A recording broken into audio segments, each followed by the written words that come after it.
안녕하세요. 좋은 아침입니다. 조우쌤이라 합니다. 기운과 기수련을 합리적이며 체험적인 시각에서 낡은 것을 현대과학 상식으로 재해석해서 재미있게 살펴보고자 늘 노력하고 있습니다. 이전 영상에서 기운 수련이 육체의 운동과 다른 점에 대하여 말씀드린 바 있습니다만 또 다른 기수련의 특성을 소개하면 기수련은 운동과 달리 수련의 결과가 지속된다는 것입니다. 기수련은 달리거나 무거운 것을 들거나 또는 체조를 하는 것과 같은 일회성이나 단기적인 효과를 위해 육체를 단련시키는 것이 아닙니다. 기수련은 살아가는 동안 또는 그 이후에도 재산이 될 수 있는 생명 에너지를 농사짓는 것입니다. 그래서 영어로는 에너지 컬티베이션이라 합니다. 기수련이 단기적이지 않은 지속성을 갖는 이유는 기수련은 배우는 것에 그치는 것이 아니고 배움을 통해 경험하고 체험함으로써 스스로 깨쳐 몸과 마음으로 각인하는 것이기 때문입니다. 마치 자전거 타기와 같다는 생각이 드는데요. 처음 자전거를 탈 때에는 자전거가 한쪽으로 쏠리면 아이는 반사적으로 몸을 반대쪽으로 비틀어 자전거와 몸이 따로 놀아 균형을 잃고 쓰러지고 맙니다. 비틀거리고 쓰러지고를 반복하다 자전거의 움직임과 아이의 움직임이 일치되는 순간 아이는 몸으로 자전거와 내가 하나 되는 균형을 깨우치고 기억하여 비로소 자전거를 탈 수 있게 되는 것이지요.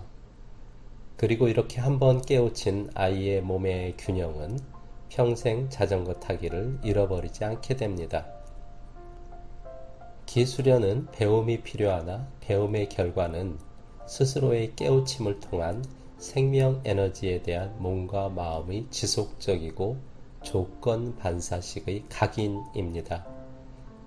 그리고 기수련을 통한 깨우침은 본래 인간과 우주와 자연 에너지 간의 이치와 순리를 몸과 마음으로 알게 되는 순간의 깨우침입니다. 즉, 자연의 한 조각인 원래의 인간으로서 까맣게 잊고 있었던 스스로의 자연성을 다시 회복하는 것입니다. 다시 말해, 기수련은 기운 에너지의 원래의 이치, 그 자연성을 깨우치는 것, 즉 자전거에 몸을 맡기듯 자연과 우주의 동력인 에너지의 순리에 나를 맡겨 몸과 마음에 저절로 기운이 스며들게 하는 것입니다. 에너지로 이루어진 에너지체인 인간이 에너지를 느끼고 붙잡아 나의 것으로 취하는 과정은 마음을 에너지에 다가가 집중하는 것으로 비로소 이루어집니다. 그런데 이러한 인간의 에너지에 대한 자연의 본래의 작동은 잠들어 있는 경우가 태반입니다. 기수련은 머리로서가 아니라 몸과 마음으로 이렇듯 잠재된 것을 다시 깨워내는 것이니 기수련은 배우다 라는 표현보다 깨우치다, 각성하다 라는 표현이 정확할 것입니다. 따라서 나의 잠든 자연성을 깨우치고 영원히 각인시키기 위해서는 기수련은 매우 자연스러워야 합니다. 억지를 부리고 자연 에너지의 흐름에 역행하는 기수련으로는 10년이 지나도 100년이 지나도 기운의 성취는 어렵습니다.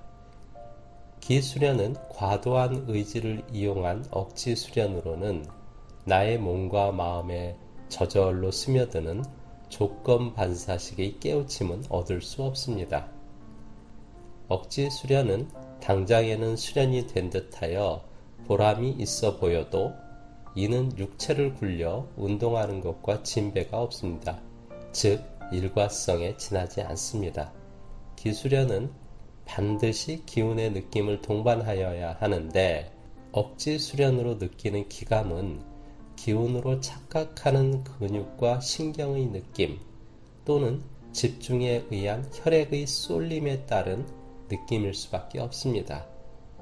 기운의 느낌은 참 다양하여 물론 따뜻하다, 시원하다 등등의 온도적인 느낌으로도 느낄 수 있으나 실제 많은 수련자들이 경험하는 열감이라고 하는 뜨끈뜨끈한 느낌의 대부분은 순수한 기감이 아니라 의지에 의해 유발된 단순 혈액의 쏠림 현상일 경우가 많습니다.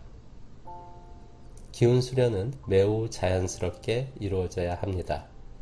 인간은 의식에서 뿜어나오는 의지로 모든 것을 불러일으키니 기수련도 물론 나의 마음으로 의지를 부리는 것입니다. 그러나 지나친 의지는 에너지의 자연성을 역행하게 되어 기수련을 망쳐놓기 십상입니다. 즉, 의지는 수련의 방아쇠임과 동시에 걸림돌이 되는 양면성이 있습니다. 따라서 어느 정도의 의지의 파워가 기수련을 스타트시킨과 동시에 자연성을 잃지 않고 수련을 유지시킬 수 있는가를 알아가는 것이 중요합니다. 이전 영상에서 사례를 말씀드린 바 있으니 참조하시면 좋겠습니다. 오늘은 자연스러운 기수련을 위하여 몸의 힘을 빼고 근육과 신경의 긴장을 최소화하는 것의 중요성을 강조드리려 합니다. 기수련을 하시는 많은 분들은 더 큰 기감을 위해 잔뜩 신경을 곤두세워 집중하게 되는데 이는 자칫 근육과 신경의 과도한 긴장을 야기합니다. 이러한 근육과 신경이 꿈틀거리는 느낌을 기운의 느낌, 기감으로 착각하는 경우가 많은데 이러한 강렬한 육체적 느낌은 순수 기운의 느낌을 되려 차단합니다. 오히려 힘을 빼고 긴장을 제거해야 긴장으로 가려져 있던 순수 기운의 참맛을 알 수 있고 더불어 지금의 기수련이 잘 되고 있는지 아닌지를 알 수 있게 됩니다. 왜냐하면 기수련은 결과적으로 기감을 잘 느꼈는가, 잘 못 느꼈는가가 수련이 잘 되는지 아닌지의 바로미터이기 때문입니다. 기수련의 초기에는 의지의 파워가 많이 필요하기도 합니다. 그러나 수련이 깊어지면 의지의 비율보다는 자연에 내맡기는 정도가 점점 높아지게 됩니다. 에너지에 대한 자연성의 깨우침으로 점점 저절로 되는 기운 수련에 내맡기게 되기 때문입니다. 소주천, 대주천에 대한 관심이 많은데요. 수련이 깊어지면 나의 안과 밖의 경계가 사라지고 기운이 진해지다가 오히려 기운이 투명해져서 가볍고 있는지 없는지도 모르는 상태가 되는데 이런 것들을 에너지적으로 소주천, 대주천 등으로 표현합니다. 용어가 어떻든 자연과 나의 에너지가 경계의 턱이 없어져 에너지의 압력차가 없으니 자연과 나의 에너지의 소통이 막힘이 없어 자연스러운 상태, 즉 나라는 존재성이 자연과 하나로 합쳐지고 통합된 상태가 됩니다. 네, 함께 해주셔서 감사합니다. 아울러 기운과 기수련을 함께 공부하고 수련하시고 싶은 분들의 연락을 기다립니다. 요즘에는 스카이프 등 온라인으로도 부족함 없이 수련할 수 있으니 좋은 것 같습니다. 심신이 불편한 분들은 무료로 상담과 기혈순환, 기치료라고 하는 기운교감을 해드리고 있습니다. 연락처는 설명란에 있습니다. 이만 물러납니다. 질문이 있으시면 언제든 댓글로 남겨주십시오. 정성껏 답변 드리겠습니다. 기운 든든한 하루 되십시오. 감사합니다.